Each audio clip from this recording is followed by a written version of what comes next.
Williamson is 10 times the world champion. Bax and Stupilis, they've done it again. Unbelievable. Marvin van Lukener certainly deserves the red plate. And what an incredible sport this is. Fast, high and spectacular. Unbelievable. So we've got the 15-second board in the air already. Tensions rise, 5 seconds. Everybody puts their weight towards the front. We wait for the gates to drop for the final time of 2019. Who is going to get the best drive? Let's have a look, guys. Stuart Brown and Josh Chamberlain on the inside. Once again, they've made the whole shot. Kern Hermans and Nicolas Mousset also there up into second place. Christophe and Maxime Couche have put their Swiss machine up into third. That is Bastien Thomas and Rudolf Le Breton up into fourth. Etienne Bax and Casper Stupilis once again not making a very good start, but at the front it's Stuart Brown and Josh Chamberlain. They took their first heat victory earlier on today for this year. Can they make a repeat performance, Steve? Well, let's hope they can. If they've got out of the gate the way they did, let's hope they can get away and break this pack behind them. It will be nice to see. I'm looking through the pack now to see if I can see Bax.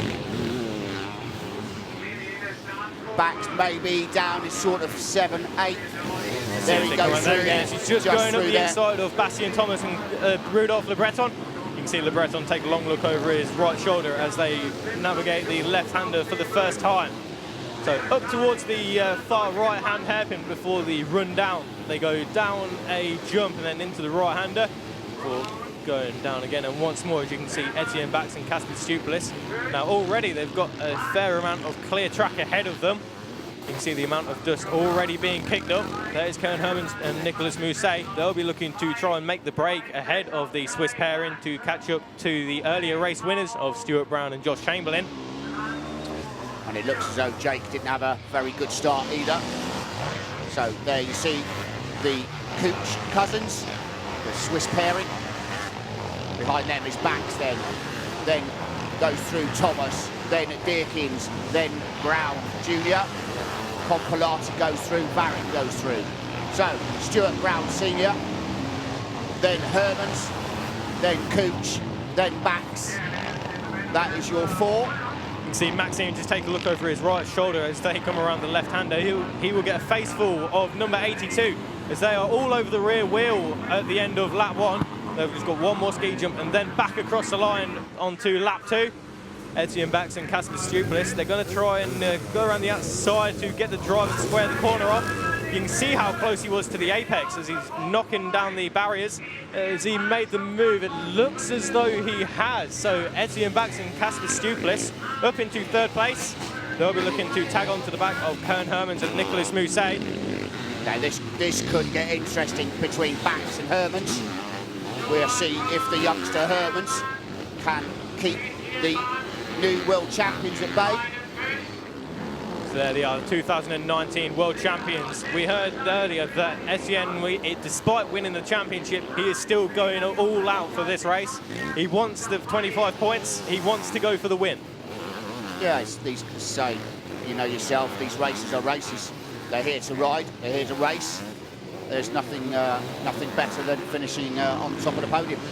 Marvin van Lukener and Ben van der Bogart, they're all over the rear wheel of the French and Italian pairing. Of course, not in that order. It's Zeno Compolati, the Italian. That is Bastien Chopin just beside him. As we said earlier as well in the previous broadcast, if you were with us, Zeno's had some cracking rides the past couple of Grand Prix, but this week he went to the hospital suffering with a poorly leg and has found out that he has a hairline fracture to the tibia. We keep saying it, but the amount of strength and determination that these guys have to, despite the fractures, go out and race these machines at full chat is something to behold for sure. I mean, especially over this tabletop jump that you'll see Stuart Brown and Josh Chamberlain come flying over. The amount of strain that will go through your bones, your muscles, as well as the machine is just off the scale. Exactly. Now this could be interesting then. What is Bax going to do? Bax will get the playbook out and have a look, and Hermans makes a mistake. But Hermans shuts the door back. Kern Hermans and Nicolas Mousset, they know that Etienne Bax is breathing down their neck. Etienne Bax, will he go to the outside and square the corner off as he did previous time round with the Koosh cousins? It looks as though Hermans has got the better drive, but of course using the berm and taking the inside line as well. Etienne Bax, they're side by side as they come over the rollers. Who is it going to be as they head into the right-hander? Hermans has the inside line. Bax wants to go around the outside. It's still Hermans ahead, defending well ahead of the 2019 World Champions. Kern Hermans, Nicolas Mousset, all over the rear wheel. They have Etienne Bax and Casper Stupelis. As I said earlier, they want to go for the win, and they're doing all that they can to put themselves ahead of the Frenchman and Dutchman. And of course there, then Bax just up the backside of Mousset, give him a bump up the bump.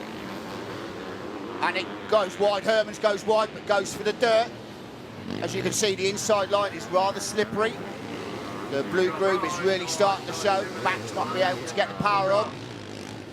Bax is going to go try to make the move up the inside, but there's not enough room to fit these sidecars side by side, especially when the gap is as small as that. Kern Hermans over the jump, Etienne Bax over the jump. They go into the left, right, and back over a jump once more. That's how physical this track is.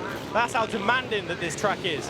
Kern Hermans and Nicolas Mousset doing all that they can to keep Etienne Bax and Casper Stupelis at bay. And right behind them, Christophe and Maxime Koosh, the Swiss pairing. They've not lost touch. They're still keeping up a good pace.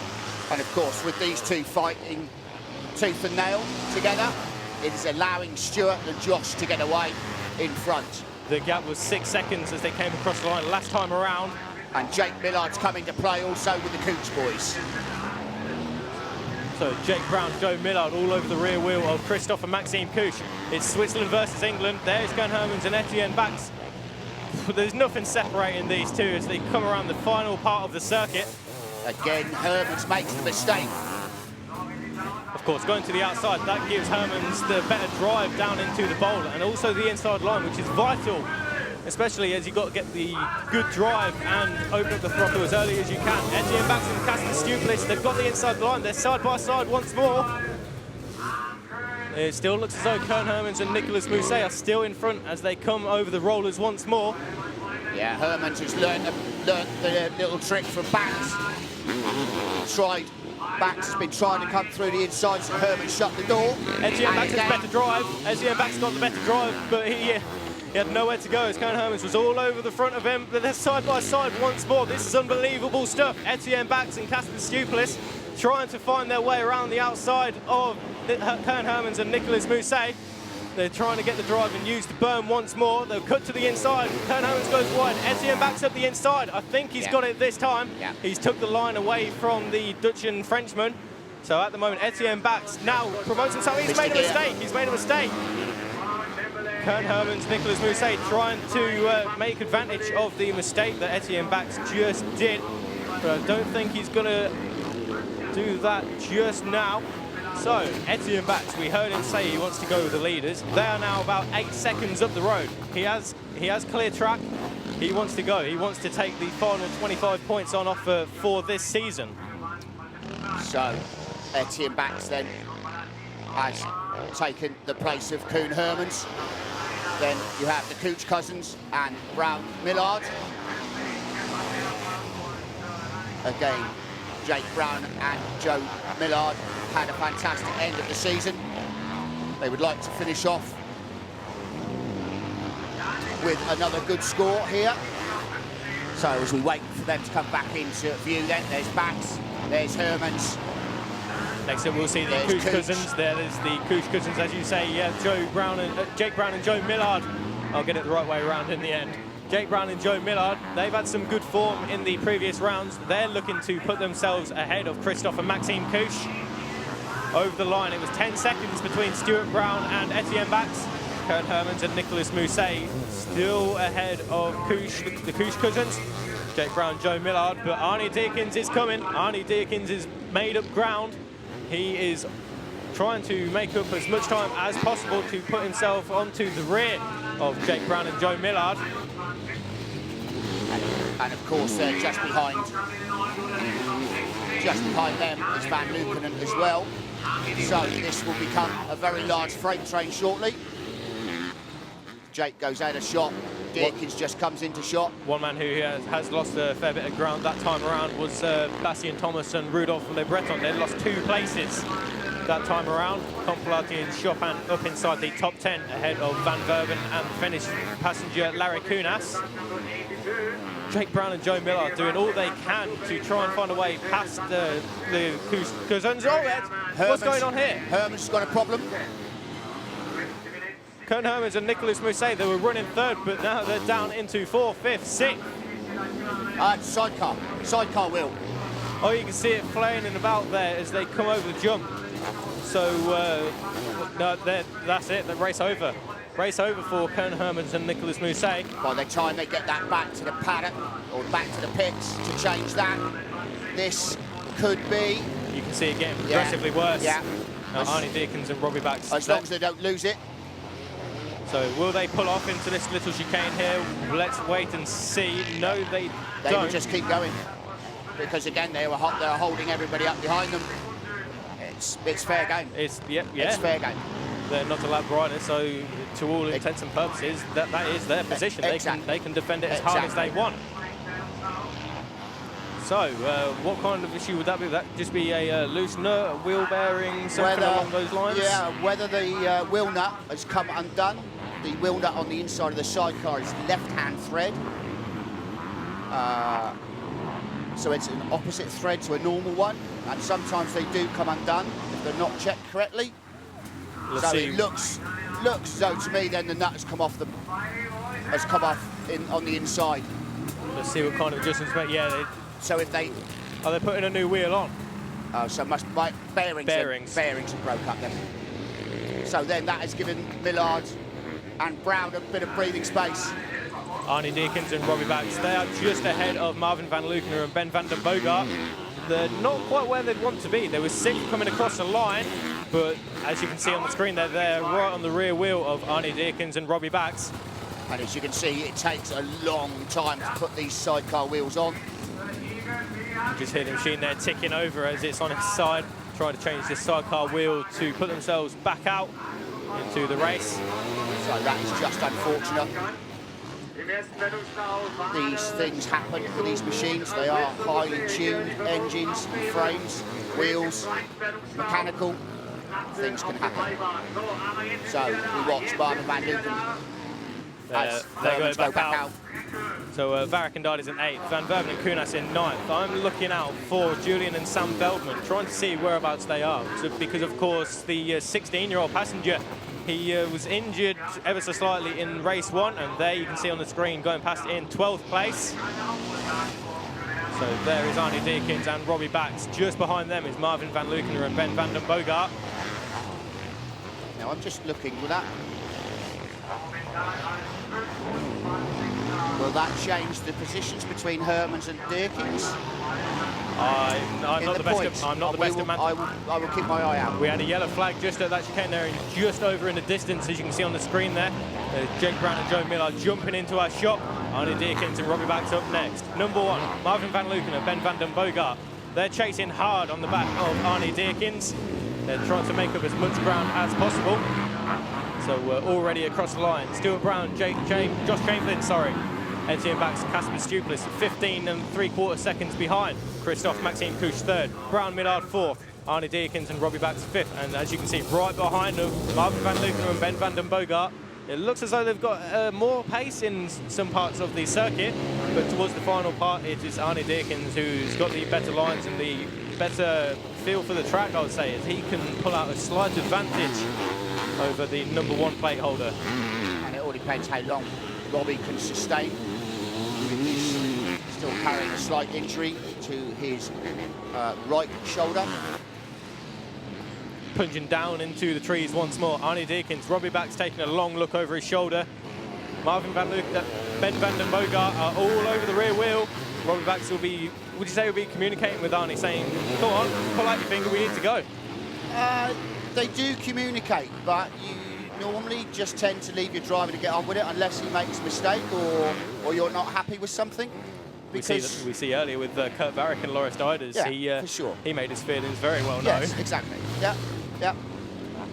And again there, Cooch is definitely holding up Millard and Brown. This will be very frustrating for Jake Brown. They know they have more pace, but with the characteristics of the track, it's just so difficult to make up positions. He's going to have to go off of his preferred line and make a move, perhaps a block pass, I suspect. Yeah, he's going to have to be brutal. And of course, while these two are playing, Cooch is holding them back. These two are catching. These two are going to join them very shortly. Of course, Arnie Deakins and Robbie Bax. Now this looks as though this is their territory over Marvin van Luckner and Ben van den Bogart. Stuart Brown and Josh Chamberlain, another dominant performance. Earlier on we saw them take their first victory of the season, and they're looking to repeat that performance here in race 2, and they're doing a pretty good job of it. 17 seconds is the advantage for the British pairing, ahead of the Dutch and Latvian pairing of Bax and Stupilis, the 2019 world champions. And of course, with only 14 and a bit minutes to go, Bax has got to do something superfluous and amazing to get onto the back wheel of Brown and Chamberlain. Look at them locking up the rear wheel going into turn 1. Does that just pitch the sidecar so it's more towards the apex so you can get the drive? Yep, that's right. It just break the back end out just to get it to slide so the driver then can put the power on. It's square and you can just drive it away. And that's what Marvin van Luckner is trying to do. You can see him locking up the rear wheel so he can spin the sidecar around and get the better drive to try and overcome the number 10 plate holder, Arnie Deakins and Robbie Bax. But Arnie Deakins is making that sidecar as wide as possible so that they don't have to lose their position. So there you go. Yeah, you can see the gap. Jake Brown and Joe Millard there, and the Cooch cousins also. They still haven't found a way past. We've got a yellow flag. Let's see what happens. I didn't see who that was. The Cooch cousins are through. Jake Brown is through. I'll have a look. Barrick's gone through. That's who I thought it might have been. There is Arnie Deakins. There is Marvin van Luckner over the top once more. 13 and a bit minutes to go. So just from a visual point of view, this part of the track looks incredible. It's just so, from one apex to the other, over a jump, back into an apex. And again, you can see here, Jake is getting frustrated. He's got to be careful. He'll be cursing the Cooch cousins. You cannot afford to lose concentration. Especially at this level of the game as well. Seconds are an eternity. Yeah. And these boys, the last thing you want to do is touch, make a mistake, stall the machine. You want to get past. And of course, while you're behind someone you deem a slower rider, you're getting into their rhythm. So exactly. Big over jump there from Jake. As you can see, he's getting frustrated. He needs to just calm his head, collect his thoughts, and he needs to attack. You can see by his riding style, it's very aggressive now. He's going to throw everything at this to try and catch up to the Swiss Cooch cousins. And the gap now is coming down between them, Deakins and Van Luckner. So this, in a minute, will be 4 sidecars. This will be an 8-wheeler. You can see Marvin van Luckner and Ben van den Bogart. The front wheel is slightly crabbing as they exit the left-hander at turn 2. Jake Brown and Joe Millard, they will be, as I say, they will be cursing Christoph Cooch because he knows that he has got quicker pace than the Cooch cousins in front of him. However, with the competition as tight as what it is, it's so difficult to try and make a move, and especially on a track like this as well. It is going to be very difficult, very difficult. So, yeah, Jake Brown and Joe Millard not very happy with what is going on in front of them. That means that Arnie Deakins and Robbie Bax can gain on them, and that of course will mean that Marvin van Luckner and Ben van den Bogart will be all over the rear wheel of them also. They are equaling the pace of Arnie Deakins, so this, as Steve says, will be a 8-wheeler any moment soon. So Arnie Deakins over the top, Marvin van Luckner once more over the top also. Compilati and Chopin inside the top 10. Kalenchik Hejal 11th. Veldman Brothers 12th. Cuban and Mant 13th. Heinzer and Betchart from their second row start in 14th, ahead of Gary Moulds and Brian Anthony. Arnie Deakins and Robbie Bax still fending off Marvin van Luckner and Ben van den Bogart. So Arnie Deakins over towards the far side of the circuit. Just a tight right-hander that will bring them back into view and into our shots. I will watch the bottom of the screen to see what the time goes through between Brown and Bax. Christoph and Maxime going into the left-hander. You can see Joe Millard putting all his weight onto the inside to try and push the machine into the apex. Just coming down into the final left-hand bowl. Christoph and Maxime Kusch up over the ski jump. Jake Brown and Joe Millard, they've definitely gained up time on that lap. Arnie Deakins still fending off Marvin van Lukener.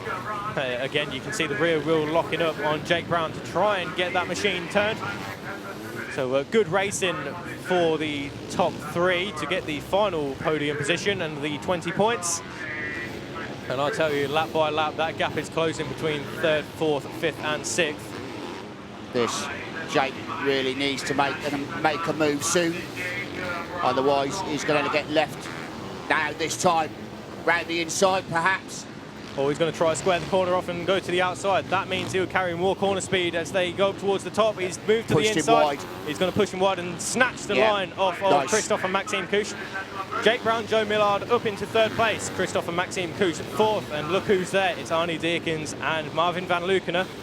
So as you predicted a couple laps ago, they're all over the rear wheel. So now this is a 4-way freight train for the final podium. Zino Compilati, Bastien Chopin.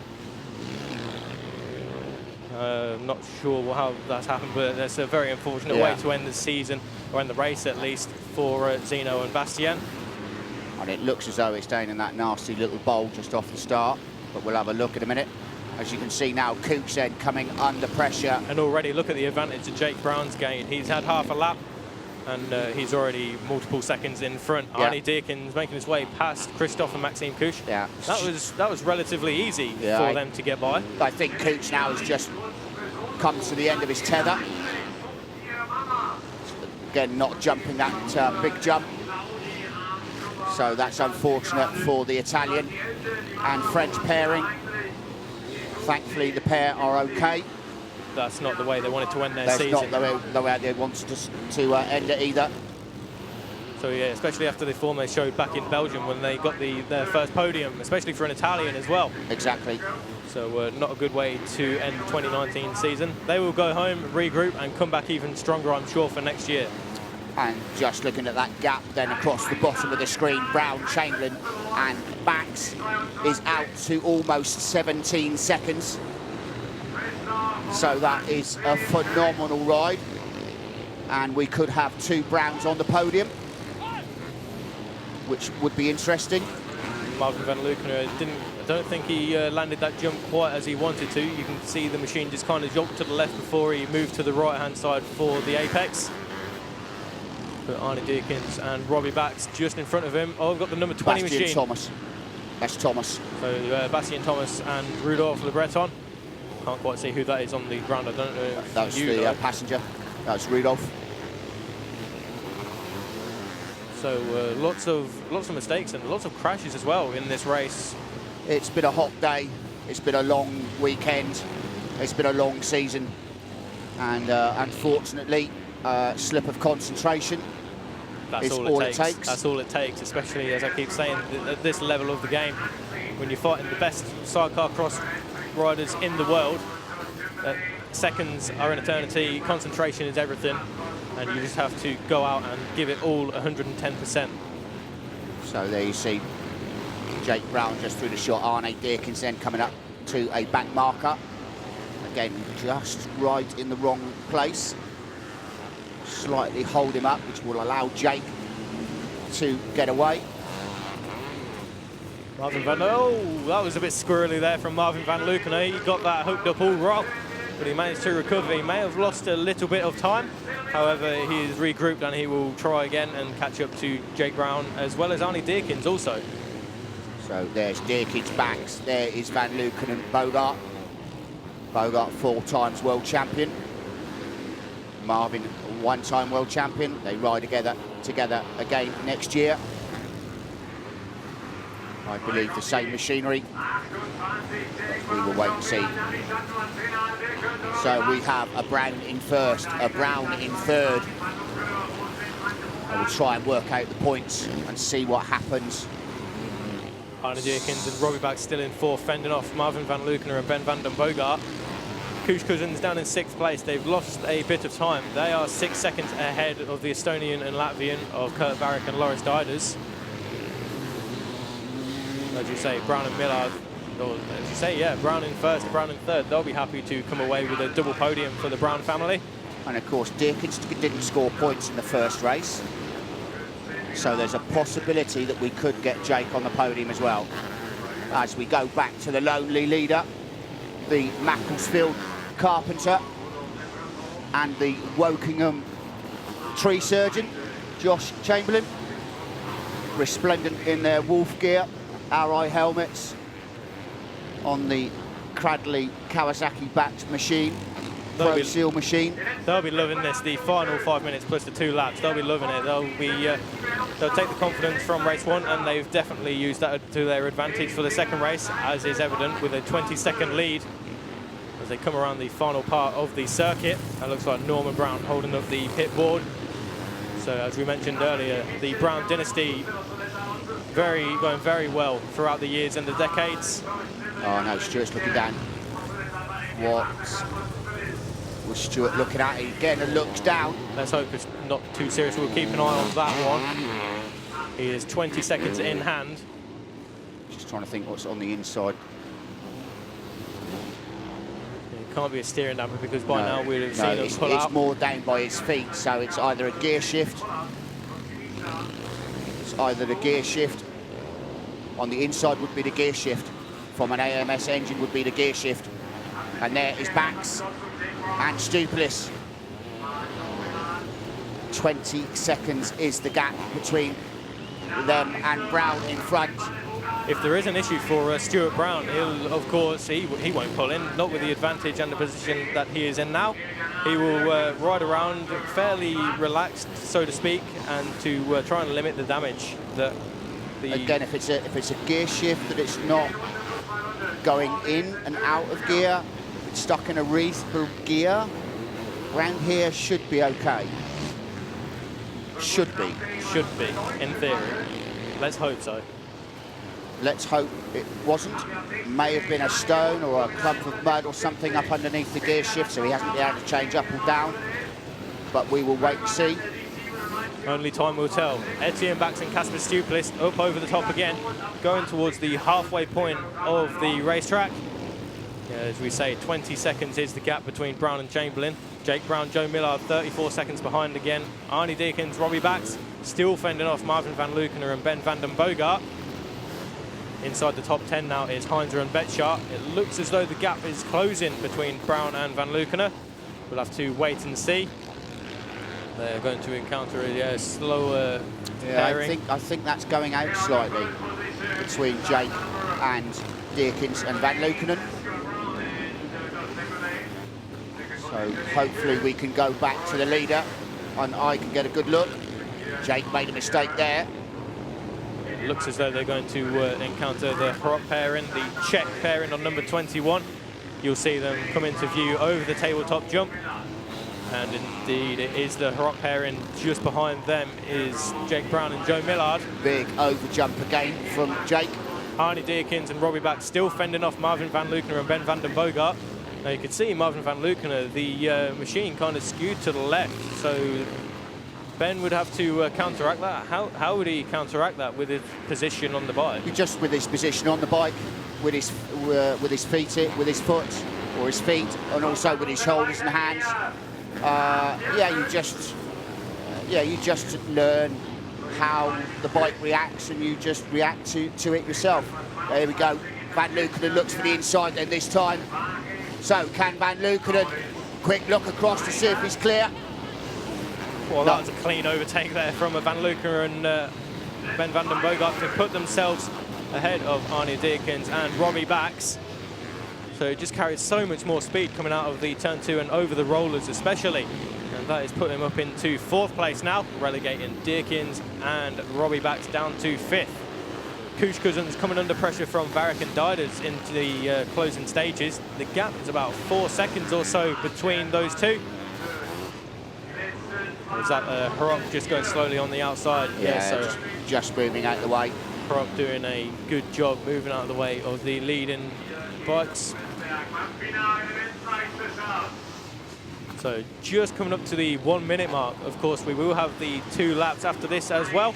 As Arnie Deakins and Robbie Bax almost nosedive coming off of the jump. Towards the latter part of the circuit they go. So I was just racking through my brains, going through my infantry, And I think if Stuart, or when Stuart finished his race in the lead, the last time he had an overall was 2016 in Rudersberg. Wow, so over 3 years ago for an overall win for the British pairing. So this will mean something special for Stuart and Josh. Certainly will. So we've got 20 seconds left, and we can just see Marvin van Luken coming over the top there. So they will get 3 more laps. Yeah, so they missed the 2 board this time. So 3 laps to go, including this one. There we go, Marvin van Luken and Ben van den Bogart. This will be the last time they run with the #1 plate, of course, for at least a year. So they'll be looking to go out on a high. They're doing fairly good in 4th place. The gap between Brown, Jake and Van Luken is coming down. About 5 seconds last time around, was it? And with 3 laps left for these guys here, it's coming down quickly. This will pose for an interesting couple of last laps. We'll have to see how Jake Brown can react, because I can assure you the pit board will be saying that the gap is closing. There is Stuart Brown and Josh Chamberlain just navigating their way around the latter part of this circuit, coming over the jump, then into the quick right uphill left chicane-esque corner. So 19.2 seconds. Whatever issue that Stuart Brown and Josh Chamberlain thought they had, it doesn't seem to have hampered their... No, it doesn't. It seems to be okay. So my personal thinking was perhaps a stone or a clod of mud stuck up underneath the gear shift and it wouldn't change. Quick look across to the right-hand side to see where Bax is. But what a fantastic, dominant ride this pair have all weekend. Exactly, right from the gates on Saturday when they qualified on pole position, now to take both wins if he carries on the way he has. There is the 2 laps left board, so just 2 more circulations of this 1.6 kilometre circuit, and then Stuart Brown and Josh Chamberlain will see the checkered flag and take home 50 points for, as you say, the first time in 3 years. I'm pretty sure it's 3 years, I'm pretty sure. In fact, I'll bet you a beer I'm right. Yep, I'm happy with that. Stuart Brown and Josh Chamberlain just making their way around the far part of the circuit. You can see the crowd also happy for the British pairing, giving them a round of applause as they come around for the penultimate time of this race and also the year. It's been a very tough year for everybody. We've seen some fantastic racing. We hope you've enjoyed some fantastic racing. All those guys that have got injured through the year, Peter Bunk especially, you, my friend, get well soon with your ankle. Glenn Janssens, who injured last week. And of course, to my superhero, Valentin Giraud, keep up your good work, my friend. Keep strong, keep smiling, and we all love you. There is Julian and Sam Veldman just moving out the way of race leaders Stuart Brown and Josh Chamberlain. So despite the injuries that Sam may have sustained during the first race, this will be vital experience for the 16-year-old going into potentially next year and of course future seasons as well. Because if you can ride at the pace that these guys have been doing, and you're only 16, of course you want to get snatched up by a good team. Yeah, of course. And the team he rides with, Tim Lefferink, that he rides with in the Dutch Championship, is another youngster coming through. Perhaps if they can stay together. So, the last 2 minutes of the 2019 FIM Sidecar Cross. 1 lap left then for Stuart Brown and Josh Chamberlain before they can come back across the line for the final time of the year. Go on, Sam, hold in there, son. Keep going. No, race 1, it was this part of the circuit where Sam Veldman fell out. He fell out, and instead of course, letting go, which is the best thing to do, he did what anybody with instinct would do, and just to hold on. And these back of these sidecars have got what they call a sand rail. They are a row of teeth, and they are sharp, and you will only do it the once. So, Stuart Brown, Josh Chamberlain, 16 times British champion, 6 times for Josh. Such a dominant display they've shown throughout the weekend. I mean, I know you said it, but to go from pole to a dominant first race win to an even more dominant second race win. Absolutely. And that AMS 4-stroke engine of Glenn Woodman's has not missed a beat all weekend. Of course, Glenn Woodman is renowned for building these big 4-stroke engines. He has had world championship titles with the likes of Ben Adriaansen, winning the 2 on his engines. Of course, with Jan Hendricks also. Fortunately, Stuart is not winning the world title this year. Hopefully, he can stay with us and ride again next year. It'd be incredible to see, especially showing how the young guns how to do it. Yeah. There is George Kinge and Lewis Gray just in front of Etienne Bax and Casper Stupilis. So just a couple more corners to go for the 2019 World Sidecar Cross Championships. Just coming over the top there, Stuart Brown and Josh Chamberlain. You can see the British fans waving their flags in delight. That is Gary Moles and Brian Anthony moving out of the way. That's a fantastic. They know they've got this in the bag. Just one more jump to go for Stuart Brown and Josh Chamberlain before they can take 25 points and both wins and the overall, of course. That is an amazing feat. That man there, believe it or not, is 44 years old. So a brilliant win for Stuart Brown and Josh Chamberlain. 2019 World Champions Etienne Bax and Casper Stupilis. They went one better than what they did in race 1, but they could not match the dominant display of Stuart Brown and Josh Chamberlain. It will be interesting now to see where Jake... Another Brown on the podium as well. Jake Brown, Joe Millard put themselves into 3rd place. So despite the best efforts of #1 plate holders for the final time at the moment. Whether they get on the podium for the overall, I'll have to quickly do some tot up and try and find out. I will leave that down to you. I can imagine your maths is better than mine, especially with the point system, which I'm not familiar with. But Van Lukener and Van den Bogart, 4th place, and Arnie Deakins and Robbie Bax in 5th place. Kurt Varick and Loris Dide is just coming across the line there to take home 6th. What an incredible weekend it's been for Stuart Brown and Josh Chamberlain. Nobody could touch them in the end.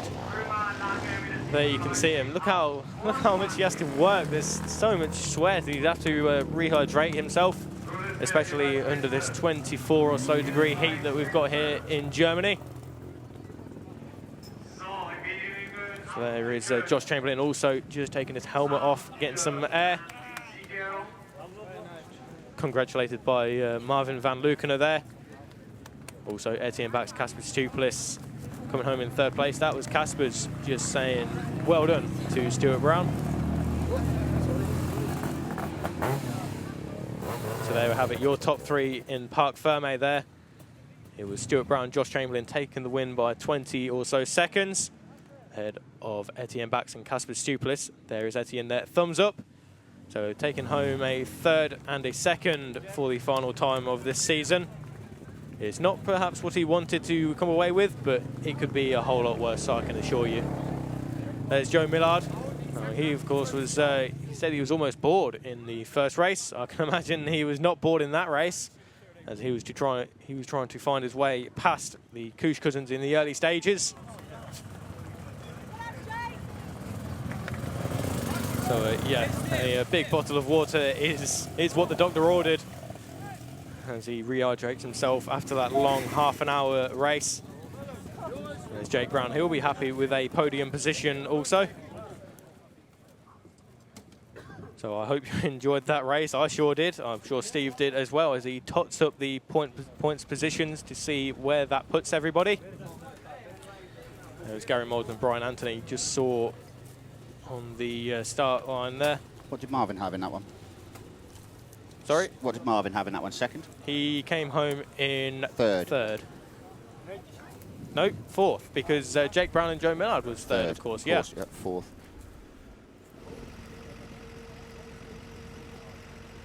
So you can see the crowds. They were very happy with that race, I can assure you. So, by my reckoning, Jake Brown will be on the podium, courtesy of the second race higher result than Marvin. Okay, so there we go. Overall classification. There No, is Stuart Brown and Josh Chamberlain, 2 25 points, place positions, taking home the 50 out of 50 points available. Etienne Bax and Casper Stuplis, second overall with 42.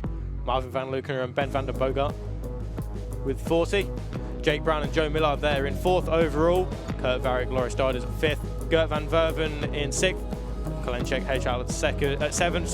Heinzer and Betchar eighth. Hermans and Mousset down in ninth. Arnie Deakins and Robbie Bax rounding out the top 10. That's the English and Australian pairing of Gary Moulds and Brian Anthony in 11th with 16 points. And then we had 3 pairings all on 15 points. That was Justin Kerbans, Christophe Santamans and George Kins, 12th, 13th and 14th. Christophe Couche and Maxime Couche, 15th with 14.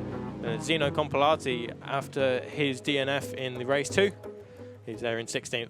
So it sounds as though we've got Stuart Brown there in the pits. Let's see what he thought of that race.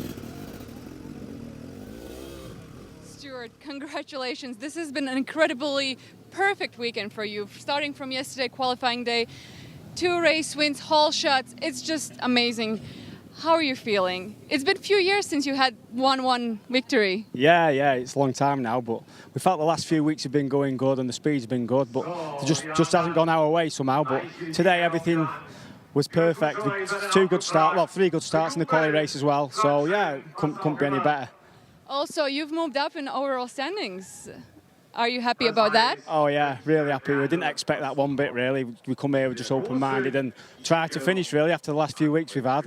But yeah, I'd like to obviously thank Josh. He's the best left passenger, you know. So he's so strong. He's rode with a broken wrist halfway through the year, so he's superb. And everybody else who's helped me. Well, congratulations. Enjoy your victory. Thanks very much. So that's something I didn't know. Josh Chamberlain rode half season with a broken wrist. Wow. He broke his scaphoid in Roggenburg. Oh, the scaphoid as well. It's right where you rotate around the arm as well. Yeah, he really struggled for a couple of races after that. I mean, yeah, hats off to the guy for racing, especially with the broken scaphoid. Of course, that's, from what I've heard, arguably one of the worst bones to break, due to the fact that, especially in a sport like this, you rely so much on your hands and arms to move yourself across the machine. Yeah, he said he was struggling swapping his hands from over the bar to under the bar, and you only have so much extension. But it just goes to show what these boys will put their bodies through the year. Of course, when the adrenaline's flowing as well, when you've got 30 riders all battling for the same piece of dirt, adrenaline is the best drug, I've heard.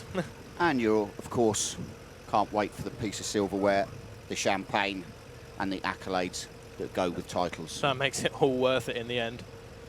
So they'll be happy with 50 points out of 50 for this weekend. They'll go into the off-season very confident for next year. Yeah. I haven't heard any plans for Stuart Brown and Josh Chamberlain. I don't know if you have, Steve. No, I've not heard anything at the moment. We still have a British Championship to go, which I think is in 2 weekends in Canada Heights. For anybody that's wishing to come along to Canada Heights. Canada Heights is just down off the Swanley Junction towards Brands Hatch. Please come down and join us, support the boys. I'll be down in Brands Hatch about 3 weeks' time. It's also. Yeah.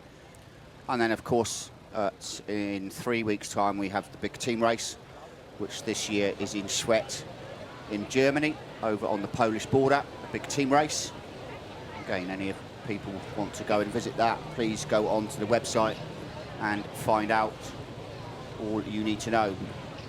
So it sounds as though we've got Etienne for an interview down there in Parc Fermé. Let's see what he has to say.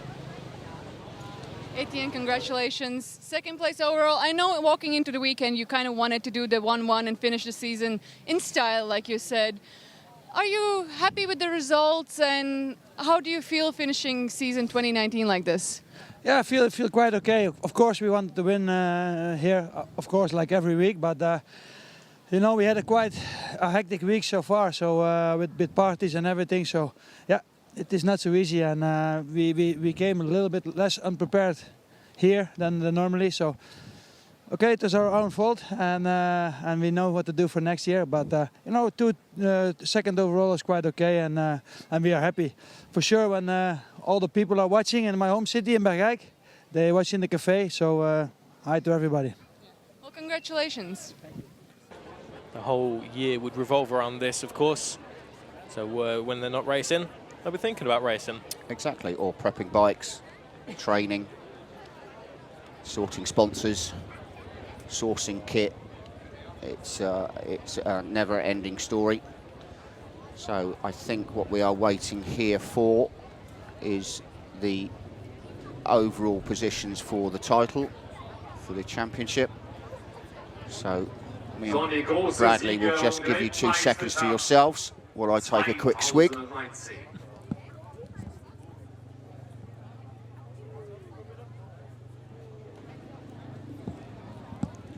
So all in all, Steve, how would you rate this season in one word?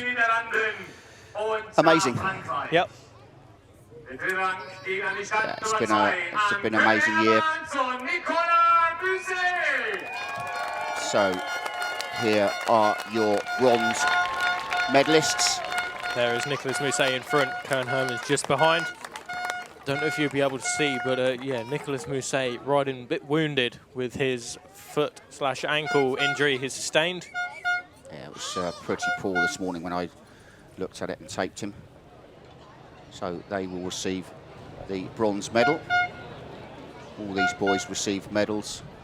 And then Etienne and Kaspers go to Monaco to the FIM Gala, which all the top motorsport world champions go to.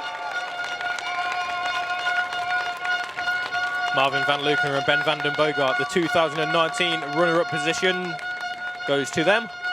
So despite the fact they will have to leave the #1 plate for this year, they'll be looking to come back stronger next year, I am sure. For sure, yeah. So the pairing are very strong. Very strong and working together for next year. But one man who was stronger, that was Etienne Bax and Kasper Stuplis, as they are crowned 2019 world champions.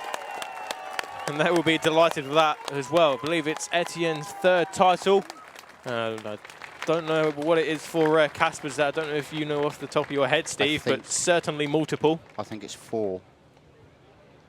And this is his 19th year as a passenger. multiple world championships go the way of Etienne and Kasper's. So 19 years doing this sport as a passenger is some phenomenal feat. He hardly looks as though he's broke a sweat. The lovable Latvian. It's a fantastic guy. Just the amount of fitness that these guys have to go out there, risk everything, and then injure themselves in the process as well, and then still come back as strong as what they have. So there's the gold plates.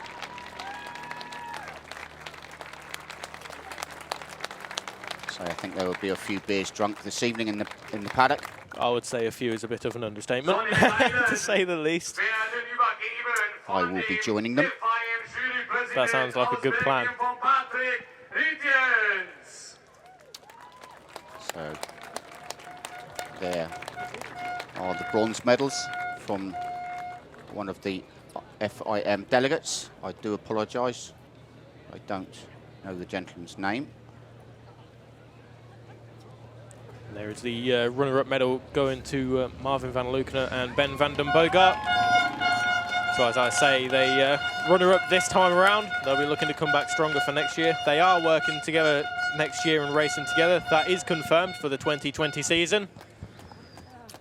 And of course, say the rumour has it that the gentleman to Kasper's left, Nico Mousset, will be stood where Kasper's is next year, but that is just rumour. Und zu Ehren des Weltmeisters bitte ich die niederländische National. Willemsen is 10 times the world champion. Bax and Stupilis, they've done it again. Unbelievable. Marvin van Luken certainly deserves the red plate.